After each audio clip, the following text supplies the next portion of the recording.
ini gaya hidup ramah lingkungan tak hanya sekedar memilah sampah plastik di rumah, tapi juga menggunakan produk-produk yang konsepnya berkelanjutan atau sustainable, termasuk produk kecantikan atau sering disebut sustainable beauty.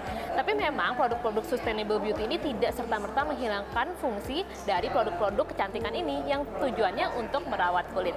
Lalu seperti apa penerapan sustainable beauty? Simak selengkapnya berikut ini. Industri kosmetik kini sedang berkembang pesat.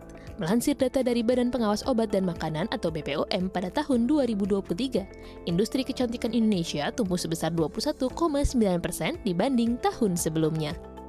Maraknya produk kosmetik diikuti dengan dampak buruk bagi lingkungan mulai dari bahan baku, proses produksi, hingga sampah kemasan. Industri kecantikan sendiri memang tak luput dari target net zero emission. Hal inilah yang mendasari produsen kosmetik di Indonesia melakukan berbagai strategi untuk semakin menghijaukan proses produksinya. Konsumen juga sudah mulai terbuka dengan konsep sustainable beauty, di mana konsep ini berfokus pada produk kosmetik yang aman bagi lingkungan dan konsumennya.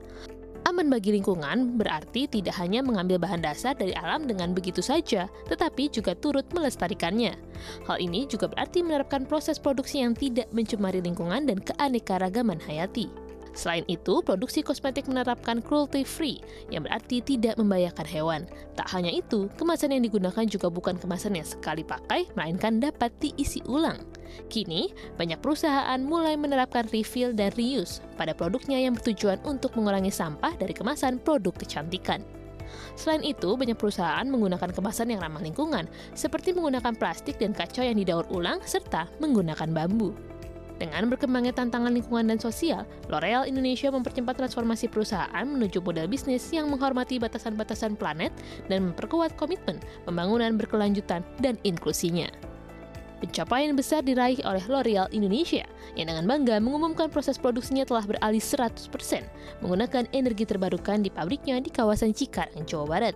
PT Yasulor Indonesia yang menjadi entitas manufaktur produk L'Oreal Group pada tahun 2024 telah mengambil listrik dari pembangkit listrik tenaga air, serta meningkatkan efisiensi energi dengan menggunakan boiler listrik.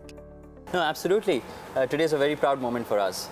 We are, as of today, 100% renewable energy for all our sites where we operate. For us, this journey wasn't a recent one. We've been starting it for the past decade. Since 2014, we transitioned on this factory to renewable energy sources through the hydro plant project. On the other side, I think we continue with the steps to go on in 2017, where we moved to renewable energy for our head office and our warehouses as well. And as of late, of course, with the latest edition of the technology, with the new electric boiler, we're happy to say they were 100% renewable energy sourced in all L'Oreal Indonesian sites. And this comes actually ahead of the group target for 2025. So in Indonesia, we've been able to achieve it 2 years ahead of the target for the group. So we're really proud about that. Kementerian Perindustrian menyebut keberhasilan L'Oreal Indonesia beralih ke energi baru terbarukan sebagai bentuk tanggung jawab untuk keberlanjutan lingkungan, ekonomi, dan sosial. Dunia industri saat ini tak luput dari dampak perubahan iklim yang mempengaruhi pasokan bahan baku hingga ketersediaan air. Langkah ini juga merupakan bentuk adaptif industri pada regulasi dari negara tujuan ekspor yang saat ini mewajibkan praktik yang lebih berkelanjutan. Ada 4 langkah transisi energi yang dapat diaplikasikan oleh dunia industri, yakni pertama, pergantian sumber energi yang lebih ramah lingkungan. Yang kedua, lakukan manajemen dan efisiensi energi dengan menggunakan peralatan yang hemat konsumsi energi. Yang ketiga, elektrifikasi pada proses produksi, serta terakhir, menggunakan teknologi penangkap karbon. Emisi gas rumah kaca memang menjadi konsekuensi dari tumbuhnya industri. Tapi Kemenperin menyebut bukan berarti hal tersebut tidak bisa dikendalikan, sehingga sangat perlu dilakukan upaya-upaya dekarbonisasi yang cukup masif dan terukur. Ini sesuatu hal yang sangat membanggakan karena artinya PT Yasulor juga memberikan kontribusi yang cukup besar terkait dengan pengendalian emisi gas rumah kaca dari sektor energi. Sehingga hal ini nantinya kami sangat berharap ada suatu optimisme dari kita semua bahwa upaya dekarbonisasi di sektor industri ini bukanlah sesuatu yang mustahil untuk kita capai bersama. Sementara Kementerian Lingkungan Hidup menyebut sektor industri perlu mengambil langkah mitigasi untuk menghadapi perubahan iklim, salah satunya dengan mengurangi emisi karbon dari aktivitas produksinya. PT Yasulor Indonesia yang menjadi entitas manufaktur dari L'Oreal Group menjadi perusahaan FMCG pertama yang menggunakan energi baru terbarukan dari PLN. Hal ini merupakan implementasi nyata keterlibatan pihak swasta dalam usaha dekarbonisasi industri untuk mempercepat target Indonesia mencapai net zero emission pada tahun 2060. Semangat keberlanjutan L'Oreal Indonesia tak berhenti sampai di sini.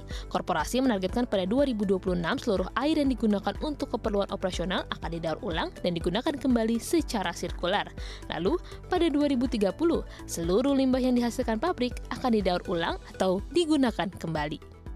See, for us, our program is called Oil for the Future, and in that we have several streams, of course. The 6 areas that we're obsessing about is, of course, one is climate, which we're talking about here today, but on the other side we focus on waste, we focus on water, we focus on the communities, we focus on finance. So it is a multifarious, let's say, program that we focus on. We're specializing on looking at products, how we can make them greener, how we can make them more sustainable. For example, this product over here, Garnier Micellar, is fully recycled and it's fully recyclable, and we have many such examples in the group. So we're very excited to be on this journey. Pertumbuhan kosmetik sejatinya bagaikan pedang bermata dua. Di satu sisi, pertumbuhan industri kosmetik berimbas positif dalam menggerakkan roda ekonomi negara.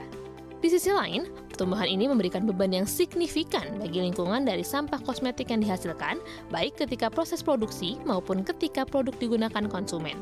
Selain itu, penggunaan bahan-bahan yang terkandung dalam kosmetik yang bersifat less toxic bagi kesehatan menjadi perhatian serius dunia. Amerika Serikat, Uni Eropa, Jepang, dan negara-negara lainnya mengeluarkan batasan-batasan tertentu mengenai kandungan yang diperbolehkan maupun yang dilarang bagi produk kosmetik. Tuntutan konsumen akan produk kosmetik yang bernilai kesehatan tinggi, ramah lingkungan, dan memberikan manfaat sosial menjadikan industri kosmetik mengalihkan fokus untuk menggunakan bahan alami dan eco-friendly guna memenuhi ekspektasi konsumen. Konsep eco-friendly tidak hanya terbatas pada proses produk kosmetik yang lebih ramah lingkungan, tetapi juga melibatkan proses pengemasan dan distribusi yang seminimal mungkin menghasilkan polusi baik udara, air, maupun tanah. Dari Cikarang, Jawa Barat, Tim Liputan CNBC Indonesia.